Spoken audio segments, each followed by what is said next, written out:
Mankind's fascination with weather has existed as long as mankind itself. Regardless of geographic location, race, or age, every human being has to deal with this uncontrollable factor in their lives. While we cannot control the weather, with the latest weather technology, we have the ability to give accurate weather forecasts to help us live our lives based on weather. Throughout history, the development of weather instruments have progressed into what we see today with highly advanced weather technology. The first weather instruments were created simply to analyze current weather conditions. Some of the earliest devices were merely designed to measure the changes in wind. Weather instruments began to appear as early as 50 BC on the Tower of Winds in ancient Rome. On this tower was a bronze titron which held a rod that rotated as the winds changed. This is the first documented weather vane. The first documented use of a windsock came in 105 AD when the Roman military used it to help analyze wind's direction and strength. In 1441, the first standardized rain gauge was created by a Korean scientist and was used throughout the country to take rain measurements. Almost a decade later, the Italian architect Leon Battista Alberti invented the first mechanical anemometer, which is used to measure wind speed and has become a common weather station instrument. The first diagram of a thermoscope was published in 1617, and after the addition of a scale in 1638, became known as the thermometer. Shortly thereafter, Evangelista Torricelli invented a device to measure atmospheric pressure called the barometer. Over a century went by before Horace Benedict built the first hygrometer to measure humidity using a human hair.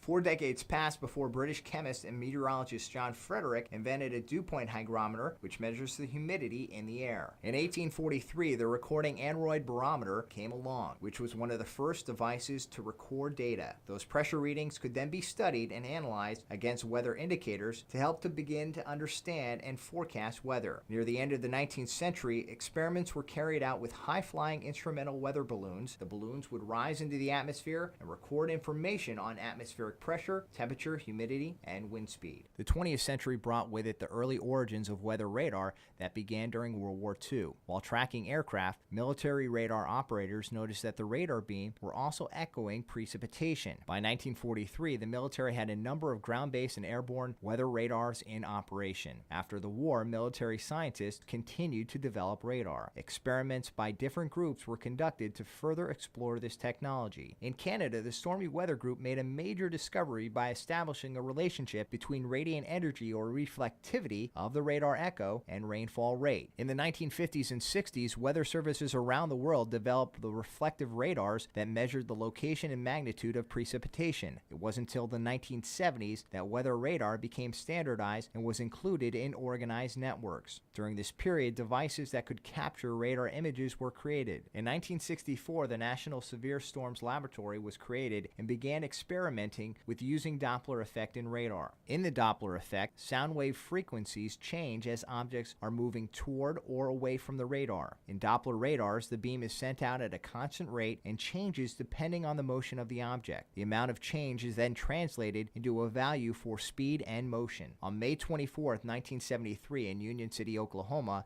the Doppler technology developed by NSSL changed the development of weather radar. For the first time, the total life cycle of a tornado was captured by radar. Investigation into this data showed movements and patterns before the tornado even touched down. Following this, the National Weather Service adopted Doppler radar as a notable tool for weather forecasting. Over the coming years, Doppler radar began replacing traditional radar. By the mid-1980s, NSSL had worked with NOAA to make Doppler data useful in preparation for a national implementation. During this period, a number of algorithms were developed to further detect and track the movements of storms. These algorithms, in conjunction with a new color display, became the warning decision support system. This work then led to the deployment of NEXRAD, Next Generation Radar, in the mid-1990s. NEXRAD was jointly operated and developed by NOAA, the Department of Defense, and the Federal Aviation Administration in the United States, and a few overseas locations. This project replaced weather satellite radars of the 1950s and is still in use today, providing extensive coverage over the United States. The history of weather satellites started in 1959 with the launch of Vanguard 2. A weather satellite is launched into Earth's orbit and is either a polar orbiting or geostationary satellite. The satellite acts as a transmitter, and a location on Earth acts as a receiver for the data that is being produced. Typically, the information produced by a satellite includes clouds, temperature variations, lighting, lightning, pollution, smoke, fires, dust, and haze. From an infrared spectrum, a meteorologist can detect the beginnings of a hurricane based on the temperature changes in the ocean eddies. Polar orbiting satellites encircle the north and south poles roughly 530 miles above the Earth's surface. The data gathered from these satellites tends to be of higher resolution than a geostationary satellite due to their close proximity to the Earth. Geostationary satellites are also launched into orbit, but at a higher altitude than polar orbiting satellites. Unlike polar orbiting satellites, geostationary satellites are positioned directly over the equator and do not orbit the Earth. Geostationary satellites instead match the Earth's speed and are able to monitor storms and track their development. The television infrared observation satellites became the successor to Vanguard 2 and became the foundation of future polar orbiting satellites. The technology contained within satellites consists of antennas used to transmit and receive data, solar cells, sounders used to measure cloud height, temperature, and moisture content, land, ice, and potential anomalies, along with other various sensors. CAVE, or Cave Automatic Virtual Environment, appears to be the future of weather satellites. CAVES creates 3D models of climate changes and manipulates the data in order to obtain a better forecast. Some current developments are in the Community Earth System model, which is a fully coupled global climate model that provides state-of-the-art computer simulations of the Earth's past, present, and future climate states. As we move into the 21st century, the way humans receive